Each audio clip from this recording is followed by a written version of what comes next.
Hi, and welcome to Cosmic Earth Wellness. This is your host, Brooke Berger.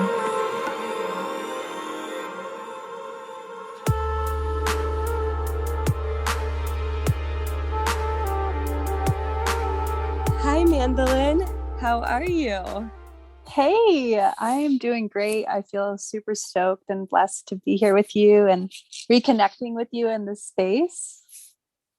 Yes, it has been so many years. We were trying to perhaps do the math earlier, but it's definitely been at least 5 years, if not more, since seeing you. And it's just been so nice to see you on your journey through social media all these years. And yeah, reconnecting with you through hearing your voice, which is really sweet, and talking to you for this podcast recording today. So yeah, thank you for being here with me and recording this for everyone to hear all the goodness we're going to talk about today and all the awesomeness you're going to share with us. So thank you.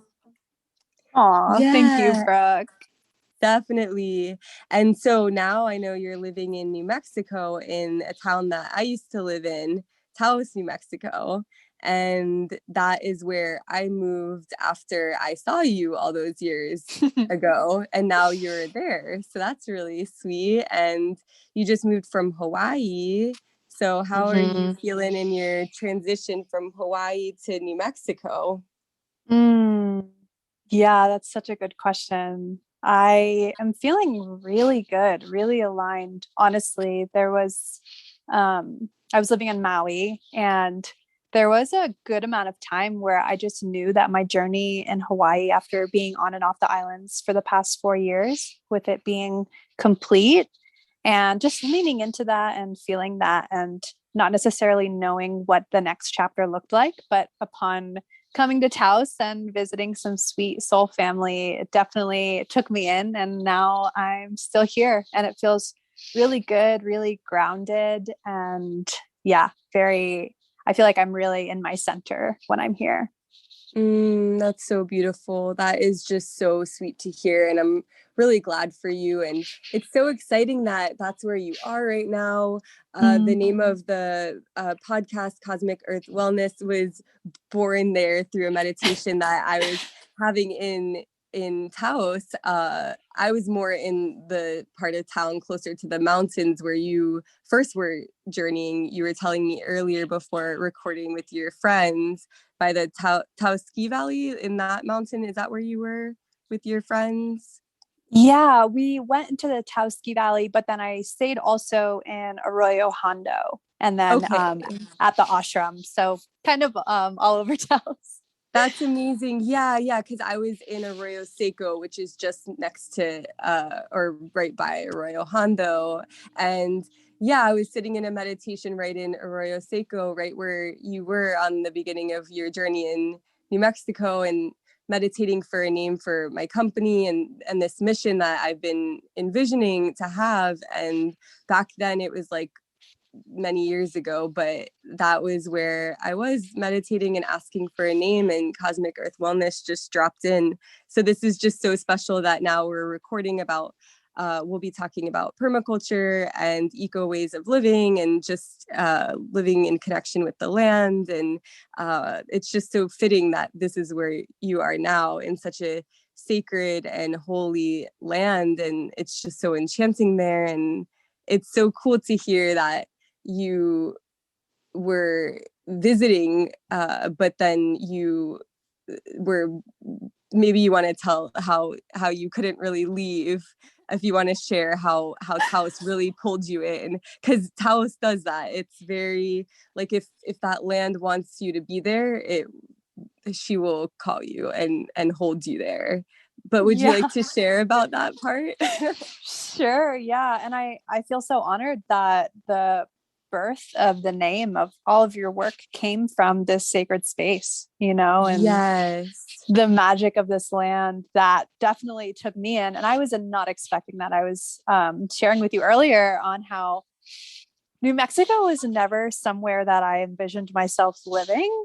It was definitely like, Oregon and California, Washington area, or North Carolina. And I'm from Florida, and that's where Brooke and I met. And yeah, when I came to New Mexico, I was only visiting my best friend and now partner for 2 weeks. And I was flying back to Hawaii to get my stuff to potentially move out here. I was definitely like wanting to move out here, but I wasn't entirely sure. I wasn't fully grounded in my decision of wanting to do that. And I got dropped off at the airport by my partner. And then I went to go board the plane to go back to Hawaii. And the woman was like, I'm sorry, ma'am. Like, I can't let you come on this plane because you don't have proof of a negative COVID test. And Wow. I know that you can quarantine in Hawaii if you don't have the negative COVID test, but and I had friends during that time they were able to do that and make that transition. But for some reason, this woman wouldn't let me on the plane. And so I just kind of surrendered and I tried to book a COVID test. And they were for 2 weeks, New Mexico completely ran out of COVID tests. So I literally couldn't leave. Wow. And it was just like, it was so beautiful to watch it unfold, as chaotic as it was. It was definitely like, what's happening, and just feeling really ungrounded, but also just like so held through the whole experience. And now it really gave me the space to ground into like, okay, I do want to move out here. I got to experience so many different beautiful, magical areas during those 2 weeks of not being able to leave. And now I'm here, which is That is amazing. amazing. Oh my gosh. It's so wild how our journey can take us to all these different places. And sometimes we plan to stay, sometimes we don't, or we think it's going to be in one timeline or in one way. But then it really just goes to show how the connection to Mother Earth and these different portals that we go and journey to really can call us. Because there's definitely a reason why you're there beyond, just being with your partner, having your partner there or your friends there. It's just such a magical, potent land. And the work that you do in this world, there's got to be some amazing symbiotic way that this came to be, that you just couldn't leave. Spirit wasn't going to let you leave. Like, you're here and you're going to stay here for some time. And whether that's, a year or however long, I mean, there's all these different steps that we take, but there's got to be some huge, beautiful reason for that. And I'm sure you're going to do such great work there. You always are doing such great work in the world wherever you are. So that symbiotic connection of how special that land is and how special you are, there's going to be some really miraculous magic going on. And I'm sure there has been. So it's going to be really exciting to see all of that and for you to be able to share your offerings there. And yeah, I mean, that land is just really special, with a lot of herbalists and a lot of people gardening and in community. And I know that that's just so much of what you're about. So it's going to be really, really, really special to see all of that unfold. And leading into, we met each other many years ago, and you were still in school. I think maybe you were about to graduate, something like that. But was it no, Sebastian was where you were at the ashram, but where was your school again? On the west coast of Florida? Yeah, it was Florida Gulf Coast University in Fort Myers. Wow, that's amazing. Okay, cool. That's funny. I think I might have applied there when I was younger, but I went to Jacksonville instead. Yeah, and not many people, I think, have heard about that. So that's another similar, kind of like parallel thing. But I feel like I remember really researching about that. Okay, so then, and you were there studying. What were you studying out there? I studied psychology, sociology, and permaculture. Amazing. That is just so profound. And I just remember meeting you. I'm 33 now. How old are you right now in this 27 realm?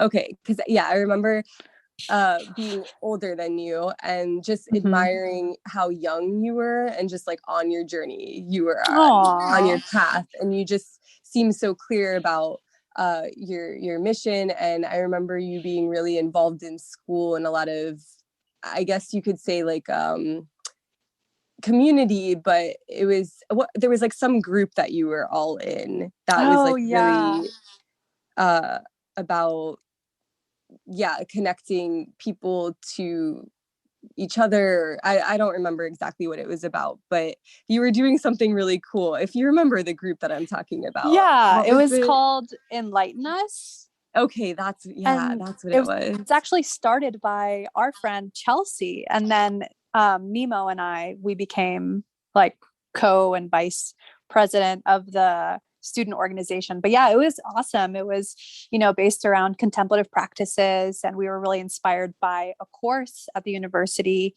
called Contemplative Life, taught by Maria Rocca. And she became like a mother figure for a lot of us, but guiding us through meditations, different yoga practices, just like really stepping into the place of reflection and mindfulness. And yeah, it was an organization based around that. We met up once a week and it got really popular. About like 50 people started coming every week, and it was really beautiful to watch unfold.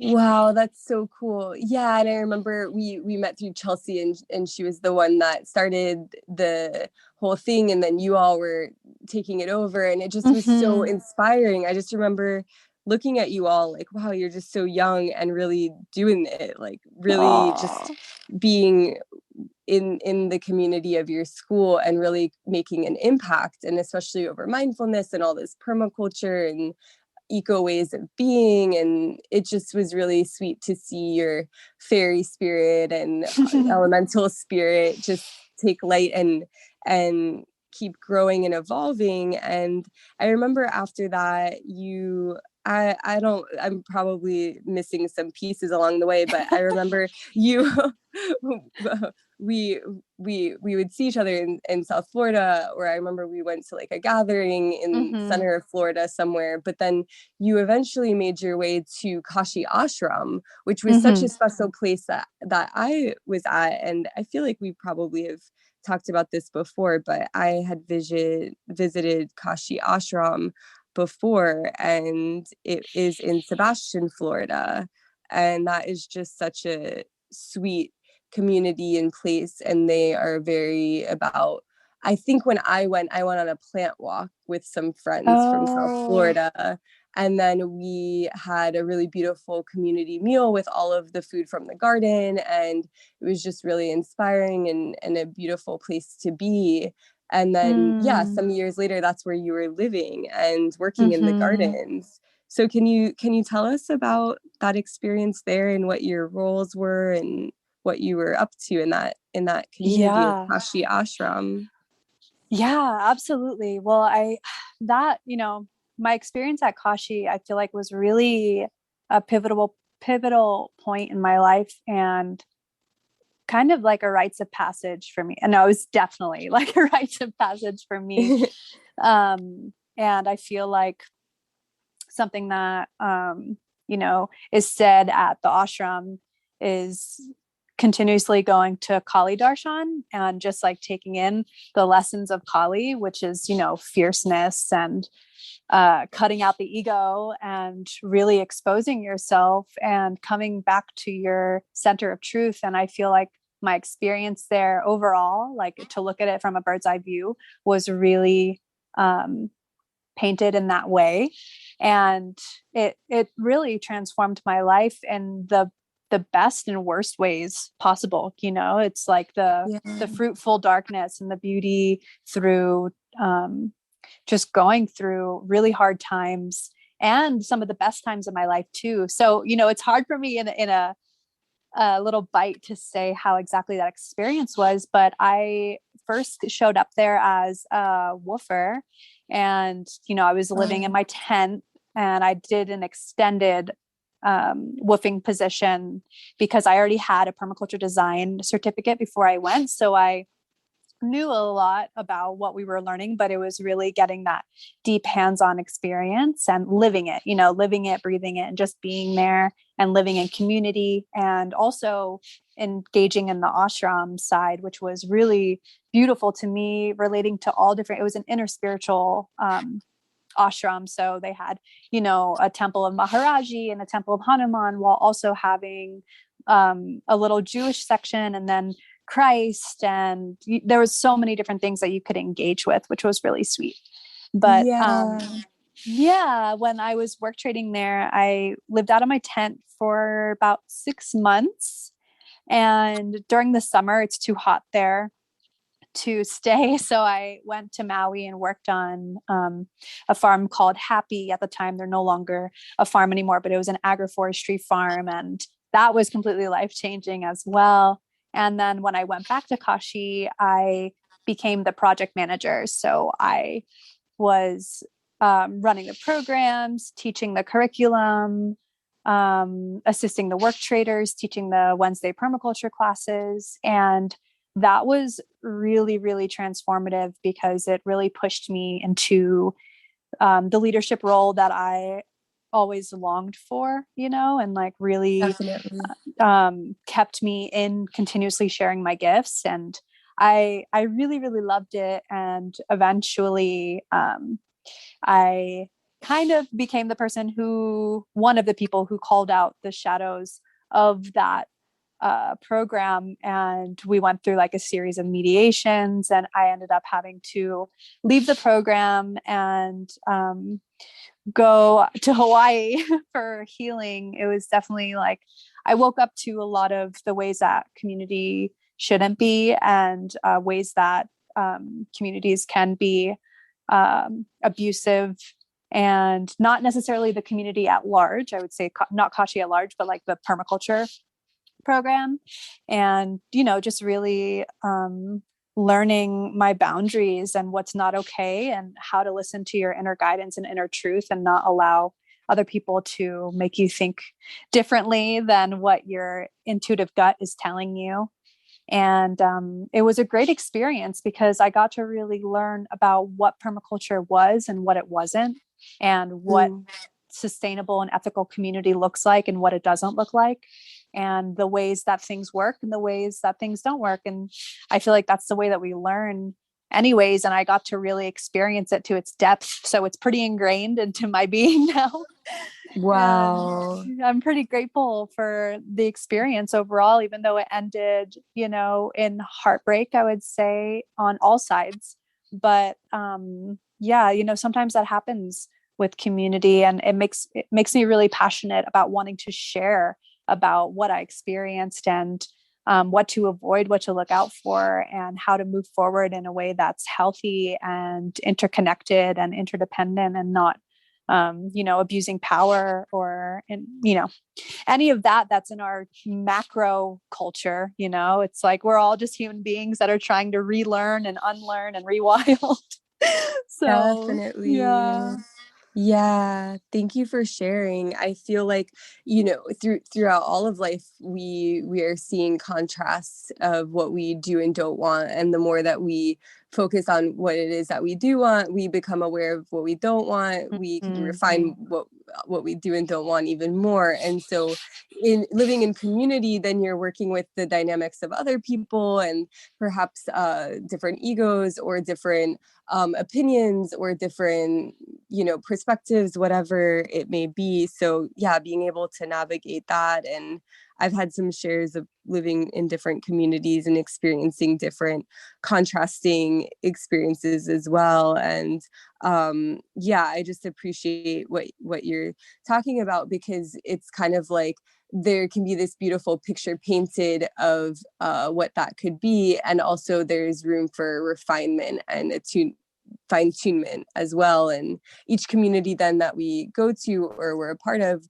we can always say yes and no to different things, making a difference in that way, and also picking up along the way what it is that's working, and implementing that more into the blueprints of communities. And I know like a lot of like sharing circles, or being able to talk with people and work things out is really important. And it's just so amazing how on a micro and macro scale of the world that can be. So yeah, living in community can be such a eye-opening experience, and really show us a lot about ourselves as well. And I'm curious, because I know that you have lived in different communities, like what were your daily practices for yourself? Because I know you have tasks, like especially if you're woofing those roles that you play there and what your daily tasks might be. But what was it that always, or would keep you in balance, in that you were implementing in your daily practice for your own self, like working on your own hobbies, things of that nature? Do you mind talking about that for? Yeah, definitely.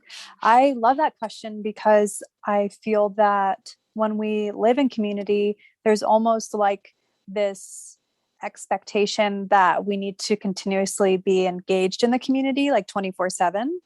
And Yes. that's definitely not healthy for me personally. And I've seen, experiencing in other people just get burnt out. And for me, having my alone time is essential, like so Yes. essential. For Definitely.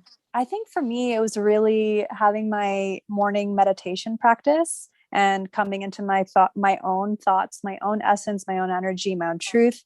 And then journaling afterwards was a huge thing. Journaling either after my meditation or at night. And just really whenever I had the opportunity to take time to just be by myself in silence, whether that be like underneath a tree or, connecting to some nearby water source and just kind of being receptive to being in communication with the land or whatever is arising in me, that helps me to stay balanced, because I noticed that if I have a clear understanding of what's going on within me, I can show up more fully within community. And when I have those spaces to recharge, I'm able to fill up my cup and come into community without feeling drained, or then I'm projecting my things onto people, or I'm overreactive or super sensitive to things, which, we're humans and that's going to happen. But yeah, those were the things that kept me more so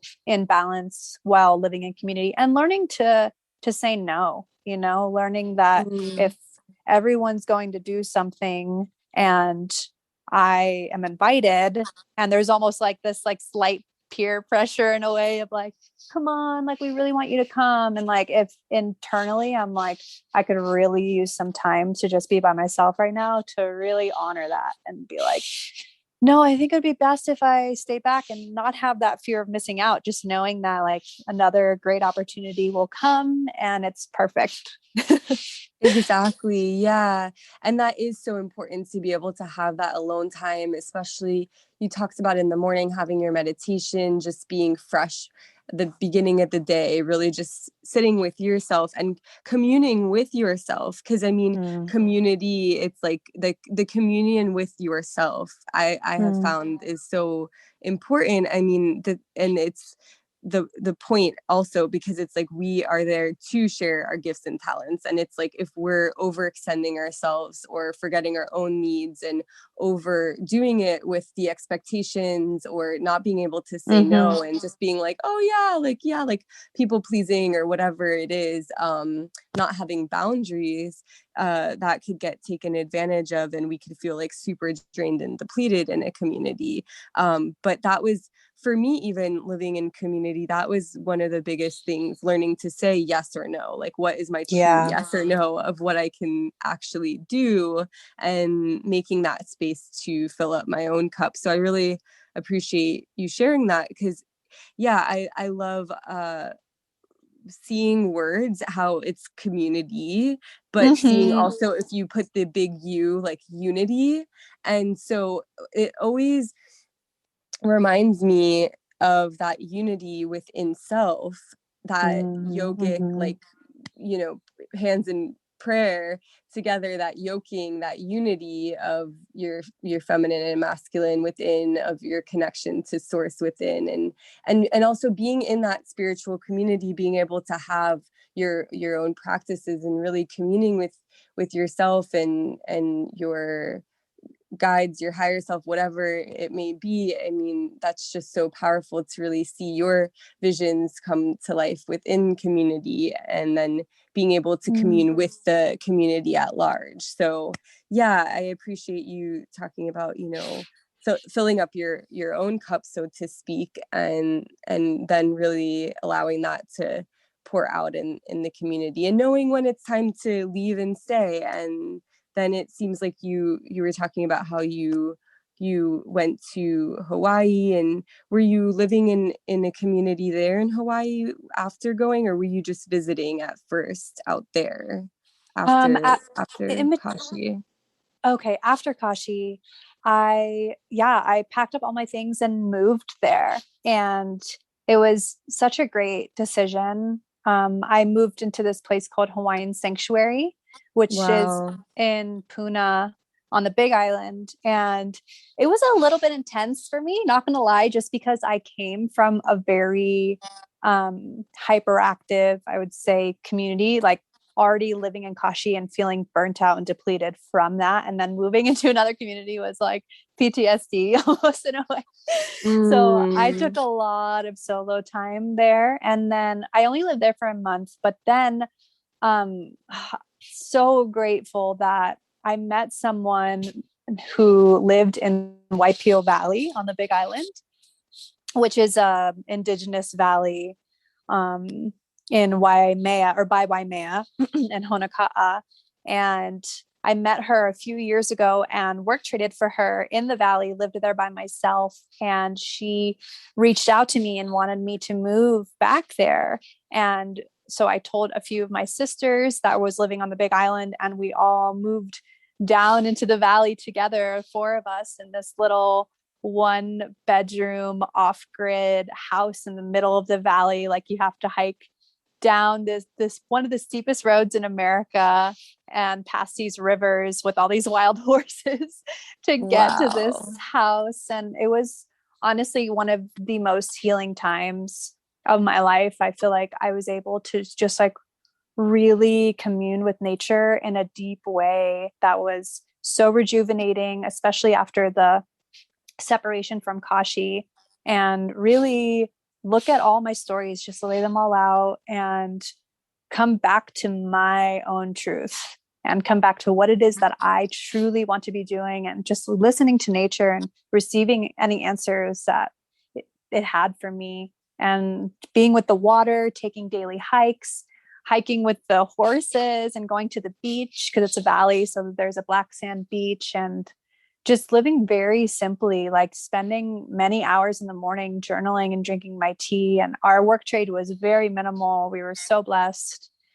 And yeah, I lived there for a few months and got to work with some indigenous uncles that lived in the valley. And they really changed our life. It was incredible to just experience their wisdom of being so connected to the land, of knowing every part of the valley, where they hunted, where they took their kids fishing growing up. They were growing taro, so we helped them in their taro fields, and to receive their wisdom and just to be in their presence and feel their aloha spirit. Like they fed us every week. They would come by our house and drop off boxes and boxes of avocados, bananas, anything that like their friends grew, they would throw in the box and bring it to us just for helping them out for like a day, you know, once a week. And they were overflowing with gratitude, and they really lived the permaculture ethics in their life, where they, you know, it was all they knew. And when I started talking to them about permaculture, they were like,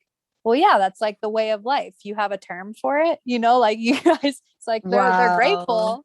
They're glad that we're learning about it. But you know, they were like, we know where all the water flows, and we know that when the trucks stop coming, like we're provided for. We know where to harvest our food. We're connected through community.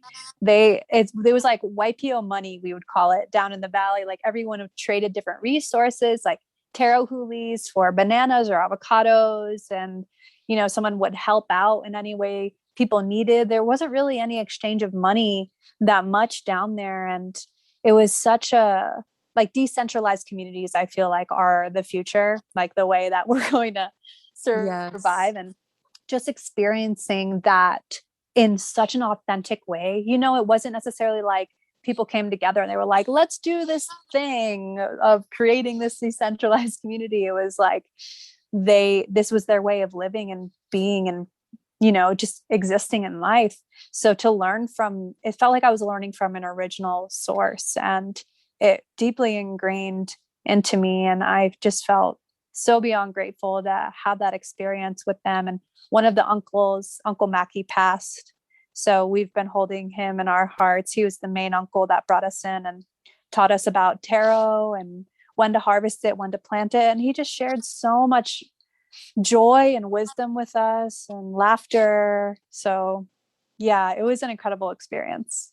That is so special. Thank you for sharing that. That's so powerful. And yeah, it just is like common sense to them, like, oh yeah, living from the land, with the land, in tune with the land. And, you know, I'm sure there's many people out in Hawaii that have perhaps lost that way, but to be able to be around those elders and those people to really be around must have been so, it sounds like you were saying, very inspiring, and also just it seems so awakening. Like, of course, this is even more of a reflection of what your mission is, to really be in this really deeply symbiotic, connected relationship with the land. And yeah, that seems so powerful to really see that firsthand there.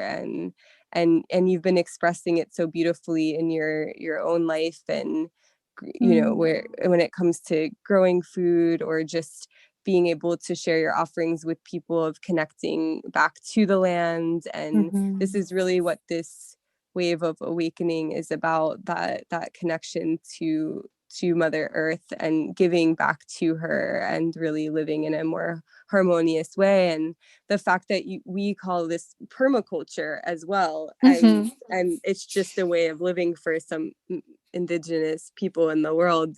We're remembering. You seem very closely connected to that way of being. I mean, even early on, it seems like, for going to school and learning the things that you were learning at such a young age, you were really in tune and awake to this early on, which is so blessed and amazing.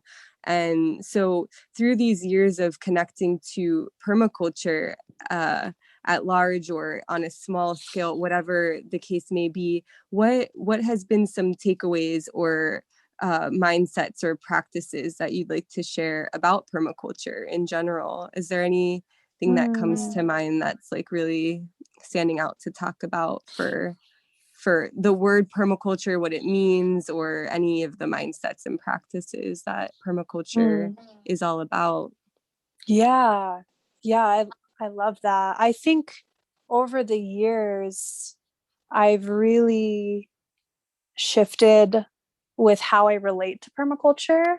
And, you know, I feel like when you first learn about it, which is a design science to allow us to understand the way that nature works and how we can live in harmony and alignment with those systems, and to understand that we're not separate from that. And so it's a journey in coming back to remembering where we came from. And I don't know if you've heard people say that permaculture is whitewashed indigenous farming and gardening, which I definitely resonate with, especially after working with the indigenous in Hawaii. And, you know, just like seeing that that's where we're at and that's our language right now, but really wanting to acknowledge and name where it stemmed from and came from, and giving it that credit, you know. But yeah, over the years, when I first learned about it, I was just like, oh my gosh, I have to live in like an eco village, completely off grid, and like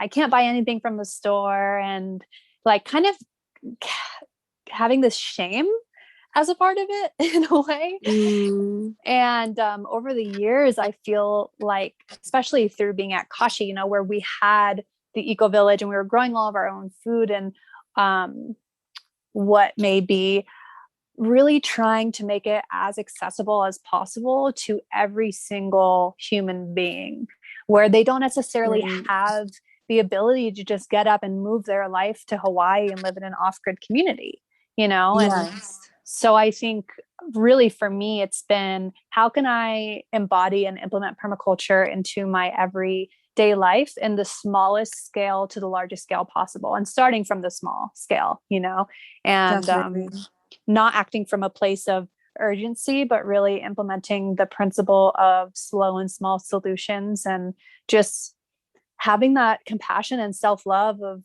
being a human being that lives in a colonial capitalistic society that teaches us and conditions us to believe that we're separate from nature, we're separate from each other, and that we have to continue to struggle and get to the next goal in order to survive. This like production and anxiety that runs through all of our veins.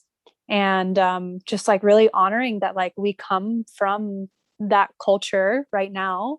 And we also have come from previously cultures that are really in touch with being interconnected with the land. And that's our truth. So I feel like that's really what's come to me over the years, and not trying to put out as many fires as possible, but like really stepping back and just like listening to the land and seeing what you can do here and now, whether that be small, whether that be like, just starting to plant seeds for something, but not necessarily looking to go balls to the wall and like build a full-on eco village within a year, I guess, is where I'm at. Does that make sense? Oh my gosh, no, exactly. And this is so perfect, you talking about this. I feel like this has a lot to do with questions that I was thinking before recording this with you of what to talk about. And it was, one of the questions was like, how can someone really start on even just a small level? And I love that you speak about that. It's not like you have to go run off and like live in this eco community, or you have to like urgently like do all these things, but it's like even just starting in a small step. So I love that you were just talking about that, and that from thinking of permaculture really coming back to the basics, almost like, even if it just means like growing some herbs in a pot, if you live in an urban building, like where you don't really have access to a garden, or I always tell people, like, even if there's a community garden, if you don't have enough land. But yeah, just coming back to those basics, or really just shopping local or at a farmer's market, supporting that even, is just a really big step in that ethos of really being in more connection and in tune with the land. So Definitely. even if it is just that basil plant that you're growing, or that mint plant that you're growing in your kitchen window, I mean, that's just like a huge step to begin with, and then it builds and grows from there. So thank you so much for sharing how you did about what comes to mind when you think about permaculture. And that was also the other thing, like, is there any tips that you could give for people that are kind of just getting started with this mindset of perhaps growing their own food, or really feeling this connection again to the land, and realizing like they have the power, they don't have to just rely on this system to do it for them? Like that's the part that we could wake up to for this abundance. Like we can really be growing things and working with each other on these projects and ways of being, and therefore, like you were saying, we don't have to be in this like survival mode. We can see that we're really in this abundant state. So yeah, is there any kind of tip or trick that you would like to, or idea that you have for people just getting started? Like what's the basic that they can perhaps go to if they're wanting to really build this quote unquote permaculture, but way of being again, of doing these things with their own hands? Yeah, definitely. I feel like not being afraid to start where you are, because I know that we can be afraid of making mistakes, and so we're like, oh, we don't know if we want to like start that garden because we might mess up and the plants might die. And that might also be your best learning experience, to be able to do that, because then you learn what works and what doesn't work. Right. So I think that, like, not being afraid to start, and you can read so much information about permaculture online. There's free courses you can take, and there's different offerings that people have. There's so much out there, and not being stunted by how much information that there is, and just like kind of staying in the book realm, but like just going outside. And, I think the first permaculture principle is observe and interact. So really being able to go outside And whether you have like a backyard or whether there's like things happening in your community, whether there's a community garden, just first observing and seeing what's going on. You go into your yard and you see where there's maybe a lot of sun during the day, or where the water catches and stays in a certain area. And then just like, exploring what are some things that I can do here, or what are the needs of the land, and learning about, some local plants that grow in your area. It's whether that's native or whether that's just plants that grow really well during that season of time where you're living, and just giving it a try. There's nothing wrong with just simply giving it a try, unless, you're planting like a moringa tree, like, and you're not sure about it, because moringa trees grow profusively and they can like mess up some underground piping. But Yeah. like just maybe starting small, or gathering with people in your community, starting a group. Like I started a group called Gaia's Gardeners, and I wanted to just bring people together because I knew a lot of people in the area were passionate about growing food, because we had a permaculture course on campus and we had the food forest. So I knew that people in the area really wanted to grow food. So I was like, okay, cool, let's come together. So I just started a Facebook group, and that grew. And then I started doing events once a week, once every other week, and just bringing people to different people's houses where we would go and help them with a project that they wanted done. And in that way, people could take different cuttings if they wanted to, exchange seeds, and then we would have a potluck afterwards, so we all could connect around like, what was it that we did today, and what did we learn? Who is experiencing this for the first time, or who's really experienced, and being able to just cultivate community in that way, because I definitely feel that we're more resilient when we have a diverse community of well-rounded people, and finding a way to just be involved with other people in your area, whether that's through meeting up on Facebook, or I know it's a little bit challenging right now with COVID, but just finding ways, to really come together and learn from one another. And I feel like the power is in the people. So really finding the inspiration and courage to just get out of your own way and do what you're passionate about, what calls you. Yeah, that is such great advice. I love all of what you said, and it's so perfect because what you said about how just start somewhere, and getting out of your own way to really just start somewhere, whatever that is. So not really having judgment of like, oh, well, this isn't good enough, or I'm not doing enough. Like, no, it is. Everything is enough that someone is doing, especially starting off. So no matter how big or small of a scale it is, and also knowing that there are all these resources, like what you were saying, like reading about growing your own plants, your own vegetables, or talking to different people that do, or having the assistance of that. And yeah, it really does go so hand in hand with this whole part of really reclaiming that indigenous sense, like of where we all are indigenous to the earth. We've all had perhaps ancestry going back that has lived from the land in some kind of way, perhaps, like however long ago that might have been, in whatever way that was, like to be able to really just start somewhere and is so powerful. And yeah, I mean, even just like knowing where your dollar is going. So it's like a lot of times now I'm not even going to buy things even from the co-op sometimes, because for my vegetables, let's say, because they're still getting imported from all these other places, even if some of them are organic. So really going to my local farmers markets and knowing that they're really coming from local people that are growing vegetables on land that's really, really rich in their soil, and they're having good practices. Even if it's just that, knowing like where your dollar is going, that could really make such a difference in this whole realm of a more eco way of being, more in tune with the earth, more in tune with what is good or not so good for the earth.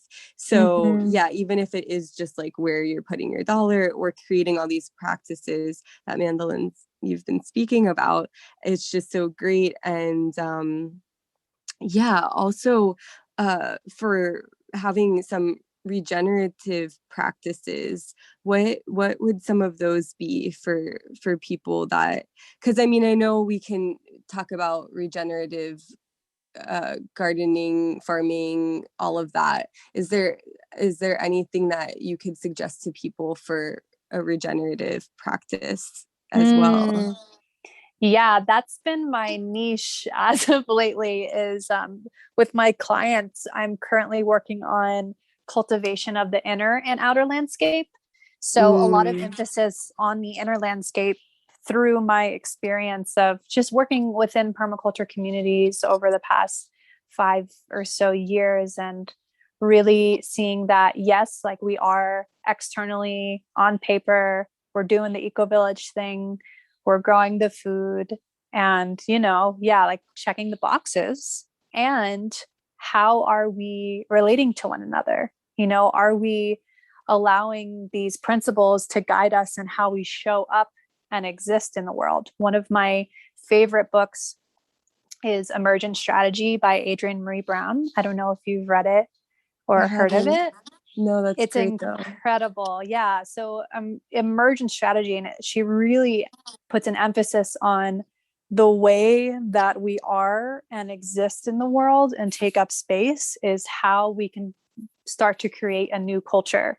And Mm, that's how I've been really bringing in the permaculture principles of like slow and small solutions has been a huge highlight for me this year because I noticed that a lot of the way that I operated in the world was from a place of urgency and like wanting to make sure that I was being part of the change. And then when I wasn't doing something, like whether that whatever it was, if I wasn't engaging in some form of activity, I had a lot of self-hatred, and then I was perpetuating the culture that's separating us because I was frantically doing a bunch of activities and then ending up being burnt out and disconnected from life even more than I was before, even though I was doing the thing, right? wow. So Yeah.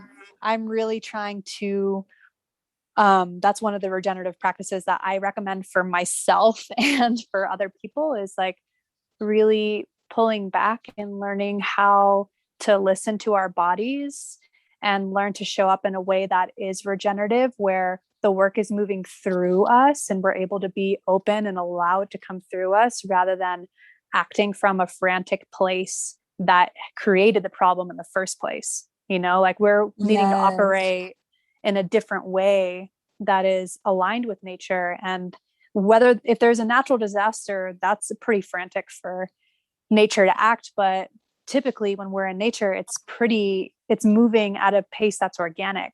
And I feel like we've Mm, come so far away from our organic pace of life, which is why I really loved House because it feels very organic and yeah. natural. Yes.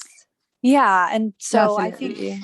that would be probably one of the main regenerative aspects of applying to the inner landscape is just kind of stepping back and having more observation over why are we doing the things that we're doing and like what's guiding you towards that action. Is it because you absolutely love doing that and you feel really guided towards doing that, or is it because your parents told you to do that and because you feel like you won't be worthy of receiving love unless you do something and show up in that way, and like really coming Mm, back to that unique gift and unique genius that all of us have, and again getting out of our way to allow that to express itself.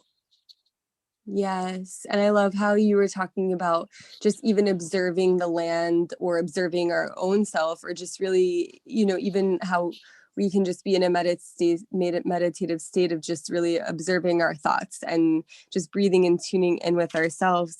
And the aspect of just listening, like listening to what it is that we need, most of the time what we need is what other people need too. So Yeah. it's like when we do take care of ourselves, we are really taking care of others as well, because, you know, to be able to align to that is being able to ripple out to others. And so I really love these suggestions of the regenerative practices that you've given, and really just taking care of oneself to really pause and to just be in more of that natural organic rhythm is just so key, like you were talking about. And the layer that I just really resonate also with is the listening to our what it is that we need in our internal world, and what it is that the world is needing. And step by step, I mean, each of these different implementations that we have, if that's even a word, implementations, we steps we implement in our day-to-day lives really grow and build on each other. So just really beginning where we're at is just so important. And talking with you about permaculture, I'm remembering a course that I took about where a lot of regenerative practices were discussed, and permaculture ethics were discussed, was at Sonic Bloom at a festival years ago, which actually was around the time that I was seeing you more in South Oh, Florida, wow. that I went and flew out for that. So I don't even know if you remember that or anything, but yeah, I went and flew out to Colorado from Florida and went to a festival. But beforehand, there was like a few-day permaculture course that people could take, and or workshop, or I don't know, whatever they called it. But they were playing a game with us. I guess you could call it a game, but it was like you had to hold a ball of yarn, and one person would say what it is that they offer to the community, and then the next person would, you would like pass the yarn to someone else, and then they would hold the ball Oh, of yarn. yeah. And I've done that before. have you done that? Yeah. And it was like, basically there was a few different layers, like with different note cards or different that part of it there about, basically the point was like, what is it that we can offer? So like really just starting where we're at. But the point was like seeing who was around you, like in your community, like even if it's just your neighborhood or the town that you live in, or, you know, how as big or as small as you really want to look, and just like seeing like, oh, well, maybe your neighbor has land that they can utilize with others to grow on. Maybe you don't have that land. And then for trade, maybe there's like a way that someone that has the land has a daughter, and you can babysit them sometime, to be able to not even have money come in the way, but be able to like have some sort of trade for being on that land, or giving hours to helping the land itself. And yeah, just being able to share like what it is, that the resources that we have, and perhaps others, or the skills or techniques that we have or others. So that really stuck with me. And it's funny that just really came alive, that memory when you were talking. But yeah, we don't have to do it alone. And also it really does start with us tuning in to our own inner landscape, and also creating new, perhaps, ways of being, more refined ways of being that we would like to see at large as well. So Right. Yeah, because if we don't yeah, have that space to go into the inner landscape, then how will we know what it is that we have to offer, you know, definitely. to that space? And I love what you said about all of that, and the interconnectivity and interdependence within community, and just recognizing that we all have something unique within the forest. Like we all have a different ecosystem function, and to just like really honor that we don't have to do it all alone, or we don't have to take on all of it, because we all have essential roles to play. Definitely. Yeah, it's so true. I mean, even just being in community and learning that, like an actual, perhaps like literal, like gated community, or like Yeah. that type of thing.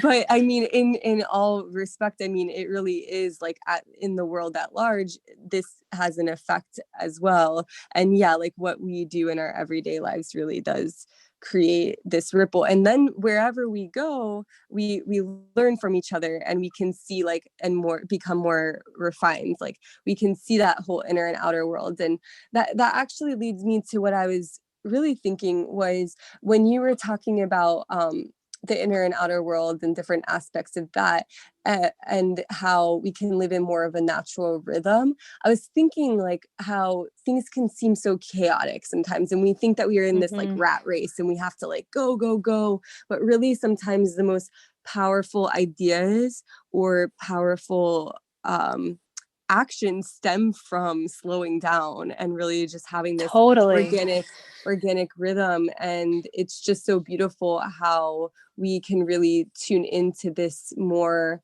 appreciation of our everyday lives in this slowing down, and how to see like how this chaos or confusion or whatever the case may be on our outer world, to really see like, how does that reflect on our inner world? Like if we're seeing all this stuff that we don't really like how is it reflecting on our inner world?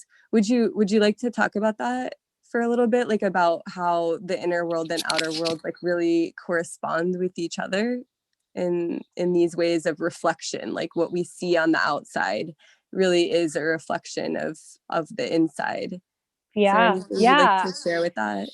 Absolutely. I mean, I feel like what we're experiencing in the world right now, especially due to climate change, like think about how fast we're moving as a society, right?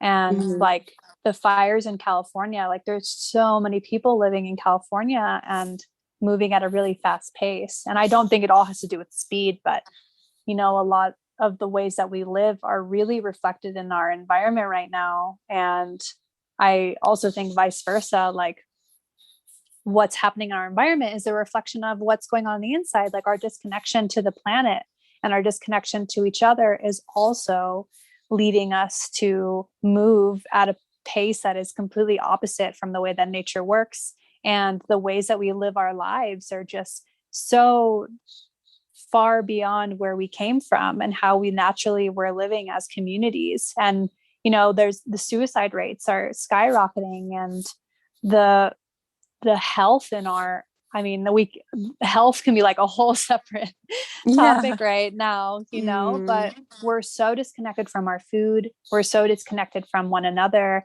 And we're the most like connected yet most isolated society ever. And I think that kind of shows it, what's happening in the world and where we're at. And I don't necessarily agree with the mindset that we need to like create new technologies or new things that are going to combat what's happening right now. I think it's really a remembrance and reconnection to ancient wisdoms and traditions that have prolonged for centuries, and that have thrived and that we've just come so far away from. So yeah, that's kind of my viewpoint on that. Most definitely. Yeah, because I was even thinking like create new jobs, all these things that like the government or whatever wants to say, but it's like really, like we that can happen, but like really it's more just about like how I think about like our life skills. I think about our gifts and our talents, like what it is that we really want in this world. Like we can create those things, and to really fuel our passions and our purpose and our path really creates this like huge impact in a way, because not only then are people happy and not having to like race and do things that they're not wanting to, with like having to make ends meet, so to speak, or however the saying or expression goes. But I mean, to really just like see like, wow, I can actually do things with my own hands and have these life skills, and also unlock our own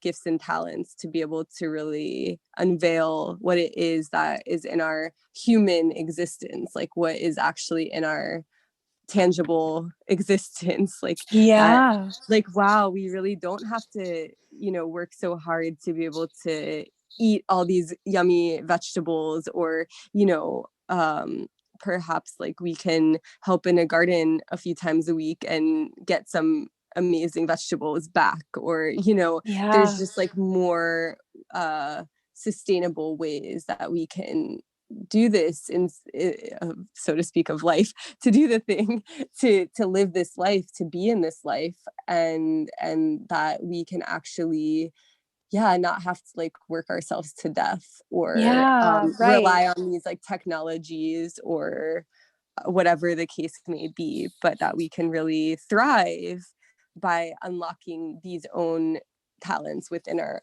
own self. And how you were talking about just like having that organic rhythm and that natural rhythm, that's when we hear those messages. And so for people that don't even know like what that is to them, because they're used to like maybe having someone else tell them what to do, or like you're putting all your energy into like other people's visions that really maybe aren't even like sustainable for the earth at large.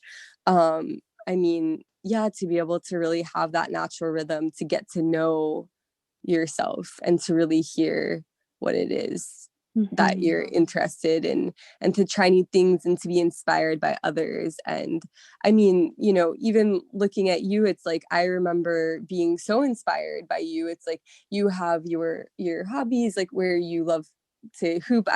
Are you doing hooping, or like, or guitar, all of these? And like it's like you have space to be able to do these things, like when you're really living in a life in accordance with the earth, with the natural rhythms, like to really take the time to go for a walk, and to really go for a dip in the water, or whatever the case may be, like to really just appreciate those sparkles of life, where it's like just those human things of enjoying Mother Earth, and also in return hopefully giving back to her in some kind of way, but to really enjoy life. And so I really appreciate all of your offerings and what you are sharing with people, and the way that you're living your life. It's just so sweet to see, and it's very inspiring. And for anyone listening, I mean, like when you are seeing ways that are inspiring, that people are living in this more earth-based way of being, this more like you can see their inner outer world is like reflective of like something that you're wanting, where it's more maybe peaceful or harmonious or whatever, like really seeing those things and taking that into account for your own life, maybe implementing those tools or those day-to-day practices, and just getting to know ourselves. And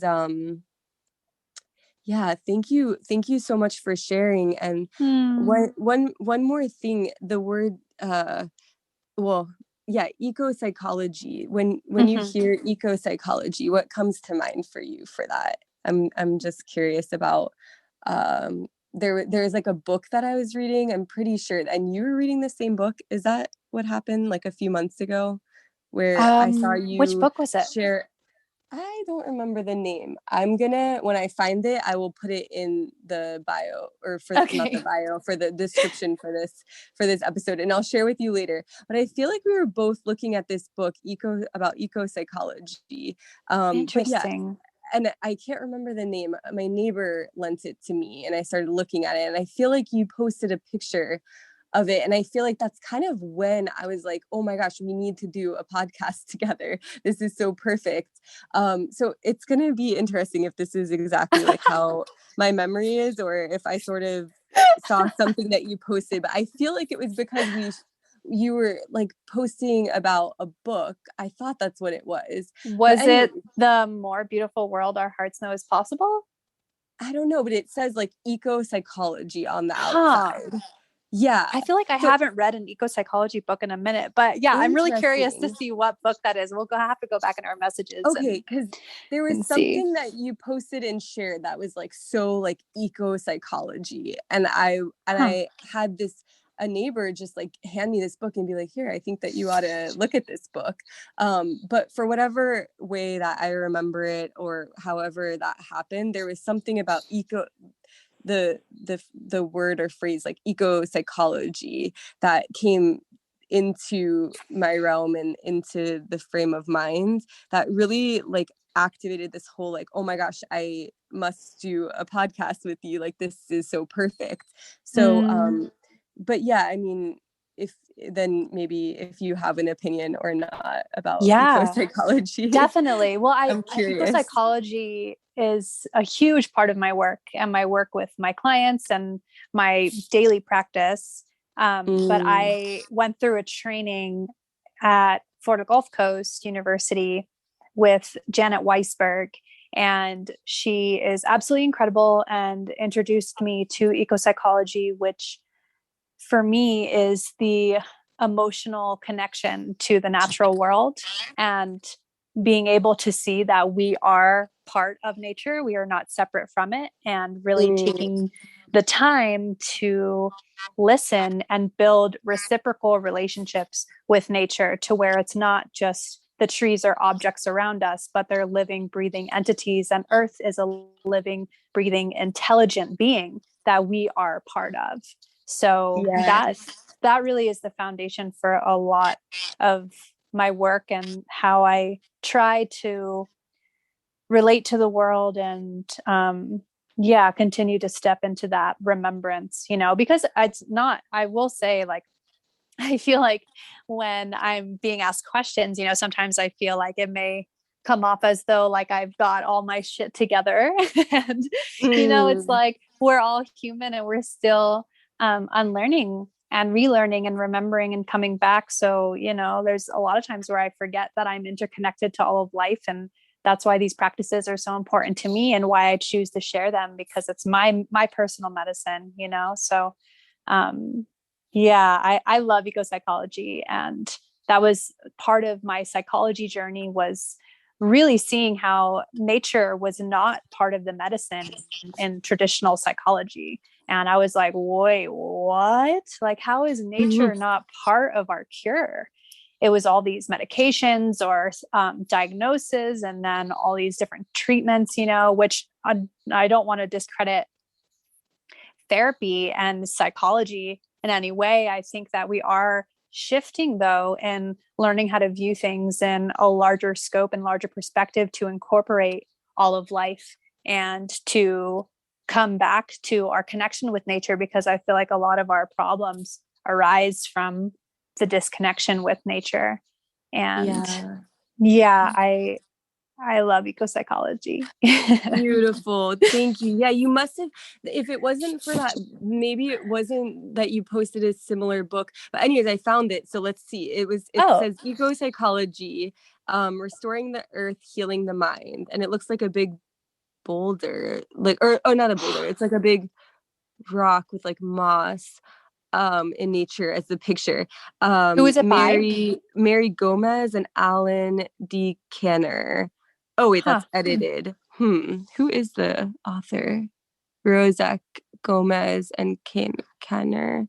But you must have just posted something with that term, and it was like exactly at the time that this neighbor gave me the book.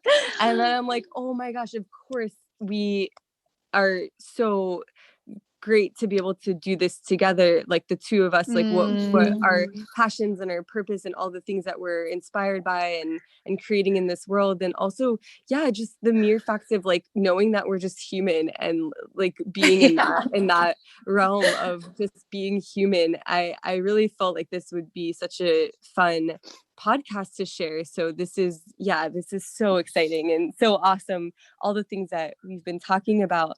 And just to kind of like sum all of this up, I'm just so curious, like, how did this all come to be that you were inspired or interested in these ways of being and all of these topics that we've been talking about? Like, where on your journey, like, how did you just come in the world and you're on your path and you knew what you were doing, or was there like some aha awakening moments, or how did this all come to be for you?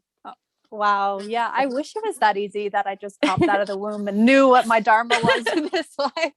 Yeah. I mean, some people that happens, but also others, it's like a progressed learning and evolving how this happens, for sure. Definitely. Yeah. I think a lot of it was my awakenings in college, where I did an internship at the Naples Zoo actually, which is so hard to even envision myself doing that at this point. But I was really miserable during it, and I just wanted to let the animals free the whole time. So I started volunteering at the conservancy next door, where they would release animals that they were healing, wild animals that were injured. And so when I was volunteering there, I started learning about ecopsychology and how, when we reconnect people to nature, we're able to create a culture where people are in alignment with their values and with their morals and with ethics that are aligned with earth.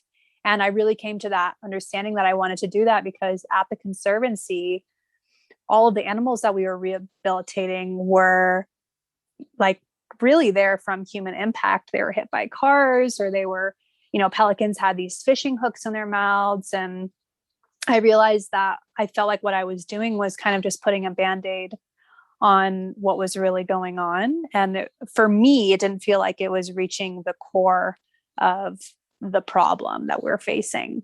And so I wanted to start waking people up to ecopsychology. And then I found that there was a permaculture course at my university. And through my first day at the permaculture class, my professor, Alex Nikesh, love him. He's absolutely incredible.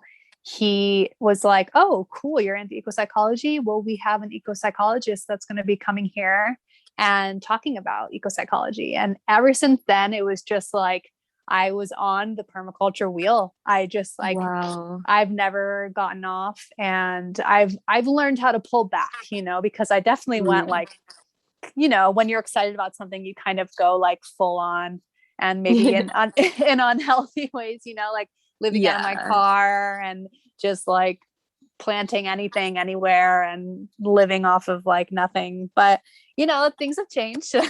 Building foundations now.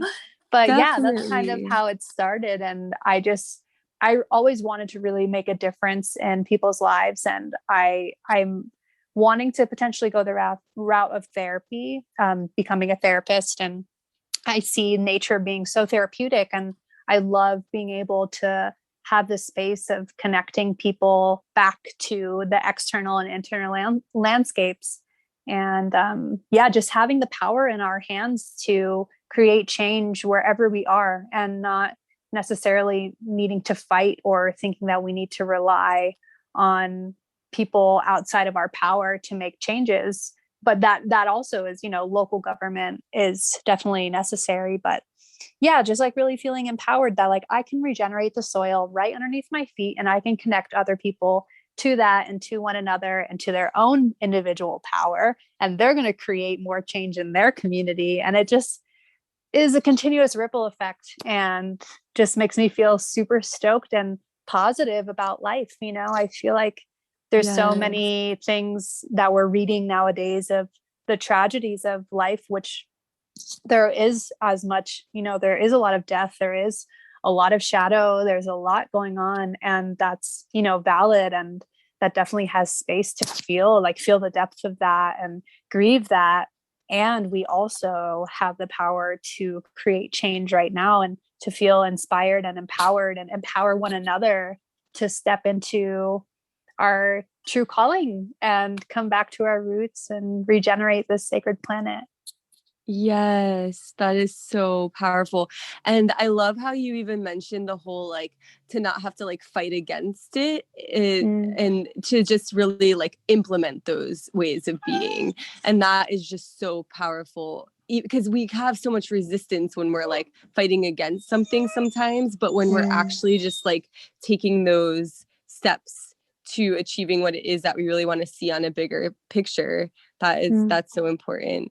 So thank you for sharing all of that and how all of this came to be, and really appreciate you and all of what you offer. And curious about, what are your offerings right now? What are all the services and offerings that you're offering in this moment, or soon to come, that you're planning? Or yeah, thanks for asking that. Right now I am super stoked on my Rooted Regenerative Mentorship container. So that's having people come into the space of embodying permaculture and regeneration from the roots of their being on up, starting where they are, and really implementing it into their everyday lives. And it's currently a 3-month journey, but I'm also doing just like a session if you just want to explore it and see if it's for you. I'm doing that too. And then I'm going to be graduating from my ceremony and rites of passage leadership training within a few months. And I hope to create journeys around ceremony and the inner and outer landscape. And I don't exactly know what that'll look like. I'm allowing it to reveal itself every day, and it's taking on different flavors and different tastes. But yeah, I will be offering that in a few months. So I'm really excited about that. Oh my gosh, so cool. Awesome. Yes, I love all of this. And thank you for bringing Earthside all of these magical offerings. And I know so many people will benefit from whatever you're sharing and assisting others on their journey. And you're just such a special person. And I'm so happy to reconnect with you in this way. And is there anything else that you would like to share, to any last words or advice or anything that you would like to share before we end this recording and podcast episode? I think that I feel pretty complete, and I appreciate you asking that. I just feel really grateful to be able to share this space with you. And I feel honored that you wanted to do a podcast together. And it was so sweet getting to connect with you around topics that are so important to the both of us. And yeah, just talking about, creating a more beautiful world together. Yes. That's it. That's a great way to end this, to creating a more beautiful world. Exactly. Well, thank you so much for recording this episode with me, for talking with me and answering all these questions in such eloquent ways, and really, really loving your journey and seeing you. So we will put in the description how people can find you and all of that good stuff. So I hope you have a wonderful rest of your evening. And thank you, thank you, thank you. Really appreciate you. Really appreciate you too, Brooke. Thank you so much for having me on. It was such an honor. So, so sweet. You're welcome. Most definitely my pleasure.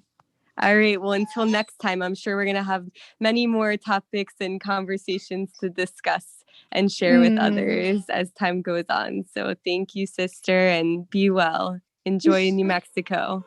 Thank you, love.